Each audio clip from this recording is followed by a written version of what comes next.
to give my yes to you today. I choose. Good morning. It's Thursday, the 29th of January. I've got a lungo with amazing crema this morning.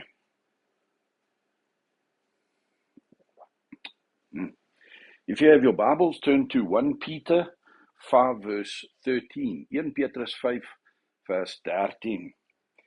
She who is in Babylon, chosen together with you, sends you greetings, and so does my son Mark.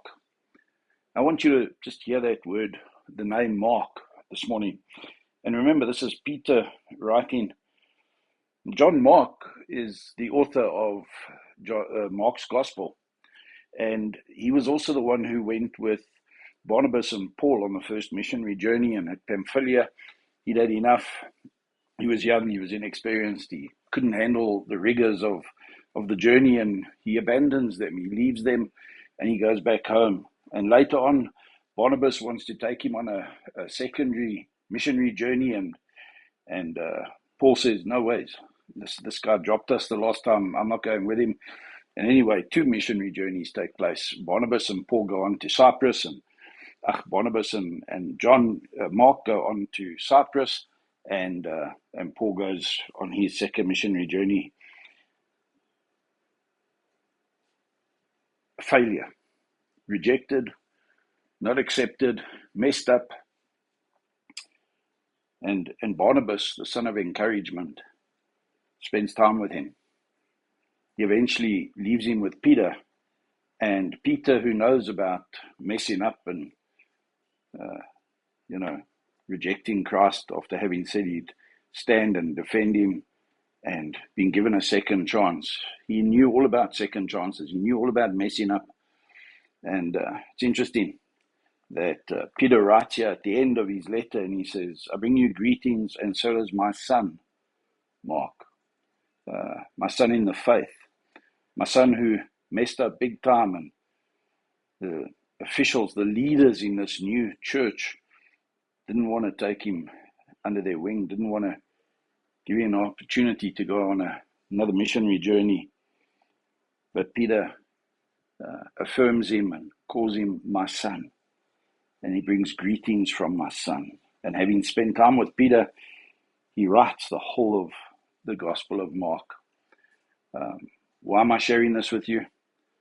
Ek weet nie of daar 'n verkeerde besluit was in die verlede. Ek weet nie of jy het 'n geleentheid, 'n goue geleentheid laat verbygaan, en jy sit nou en jy brand daai verbrande as ek dit gedoen het, as ek net hierdie besluit kan oorneem, as ek net daai werk kon, as ek nie hier was, as ek nie daai asse, those I wish I had, if onlys, that we sometimes carry. Let me say to you, give all your decisions, give everything in your past to the Lord, make peace with it, sit with the Lord and say, Lord, look, here's where my path turned, here's where I decided not to go to Nineveh, and you had to take me on a fish detour and bring me back to Joppa so we could start again. Whatever the detours, whatever the wrong turns, whatever the silly decisions that you've made in the past, give it to the Lord, and you never know. There may be an incredible opportunity for you to share the gospel with people right where you're at.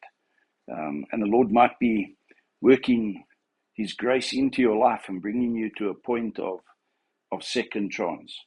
So don't write yourself off.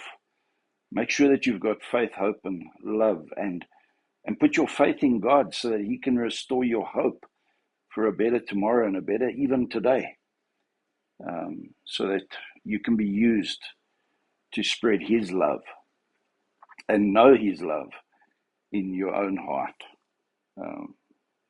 My son Mark, how that must have sounded when Mark heard that, having felt like such a failure and such a washer and such a dropout. And sometimes we set out to do something and it doesn't work out, and we compound it by making sinful, wrong decisions to try and hide our failures instead of giving it to God and allowing Him to work even our falls, even our failures into glory for His name. Peter knew that, and he passed it on to Mark and said, "Come, Mark, I know what it is to let people down. Let me help you restore your self-worth and your self-value." Maybe you need to be that for somebody today. Maybe the Lord lays on your heart, you need to contact someone and say, "Hey, I know you're going through a tough time, and people are writing you off and saying terrible things about you. I want to say I'll speak up for you. I'll call you my son. Proud of you, my son, Mark." Maybe that's for someone today. Enjoy the rest of your coffee. Come and have a cup of coffee with me if you've got some time. Have a wonderful Thursday.